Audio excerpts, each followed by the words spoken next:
What if one river could connect Britain to the world, not just through trade, but through people, not just goods moving out, but lives moving in and across?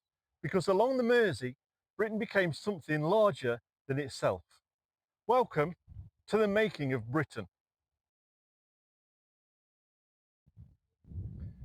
The River Mersey does not run through the centre of Britain's political power, nor does it pass through its oldest settlements. Instead, it faces outwards, flowing into the Irish Sea. It connects directly to the Atlantic, to routes that extend far beyond the British Isles. This orientation matters. While some rivers link regions within Britain, the Mersey links Britain to the wider world. It's a point of departure and arrival, a place where movement does not end, but begins. Along the Mersey sits Liverpool, a city whose growth is closely tied to the river. In the early modern period, Liverpool was a relatively small settlement, but its position on the Mersey gave it access to expanding trade routes across the Atlantic. As Britain's global connections grew, so too did the importance of this port. Ships could move in and out with relative ease, and the river provided a sheltered route inland. Over time, Liverpool developed into one of the busiest ports in the world, its fortunes rising with the expansion of trade. The growth of Liverpool and of the Mersey as a trading route was closely connected to the wider system of Atlantic trade. Goods moved through the port in increasing quantities. Raw materials, manufactured products, and commodities that linked Britain to other continents. Among these was the Transatlantic Slave Trade, in which Liverpool became deeply involved during the 18th century.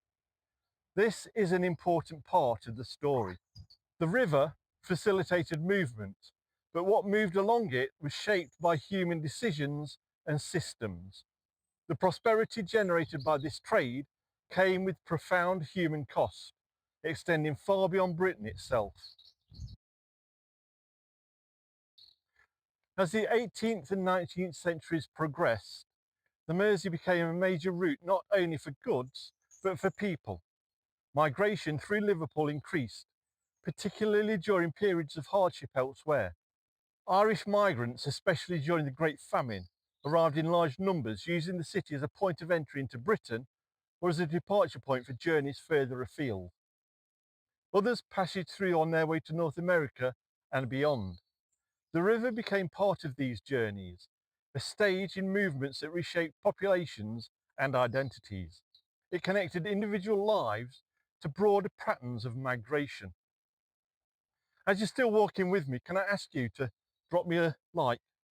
It helps more than you can imagine. Thanks. At this point, it's worth considering how we understand the role of a river like the Mersey. Is it simply a route, a means of movement, or does it become something more when it carries people as well as goods? And how should we think about the legacies of the systems it supported, both the opportunities and the consequences? Share your thoughts in the comments, because these questions remain central to how history is understood. The 19th century saw further transformation. Liverpool expanded rapidly, and the infrastructure along the Mersey developed to support increasing levels of activity. Docks were constructed, warehouses built, and systems established to manage the flow of goods and people. The river became part of a complex industrial and commercial network. It was no longer just a natural feature. It was integrated into a system of global exchange. The scale of activity reshaped the landscape, creating one of the most important port environments in the world. The movement of people through the Mersey did not just pass through without effect. It shaped the communities that developed along its banks. Liverpool became a city defined by diversity, by connections to different parts of the world, and by the experiences of those who arrived and settled. The river, in this sense, contributed to identity. It was part of how the city understood itself, as a place of arrival, departure, and exchange. These characteristics did not emerge in isolation. They were tied to the function of the river as a gateway. By the way, if you subscribe, there's a whole back catalogue of videos like this for you to enjoy. From a modern perspective, some aspects of this history, particularly the role of the slave trade, are deeply troubling. But to understand the period, it's important to recognise the context in which these decisions were made. The systems of trade that developed were shaped by economic incentives, political structures, and prevailing attitudes. They were not inevitable, but they were widely accepted at the time within those systems. The river facilitated these activities because it provided the means to do so.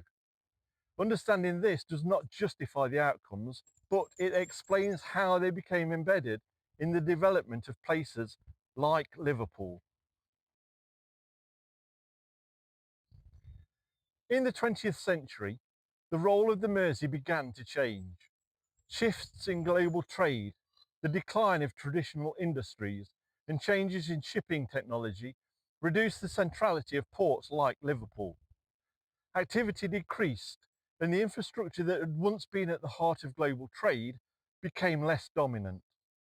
This transition was not sudden, but it was significant. The river remained, but its role evolved. Efforts to regenerate the waterfront reflect an ongoing process of adaptation as the city responds to changing conditions.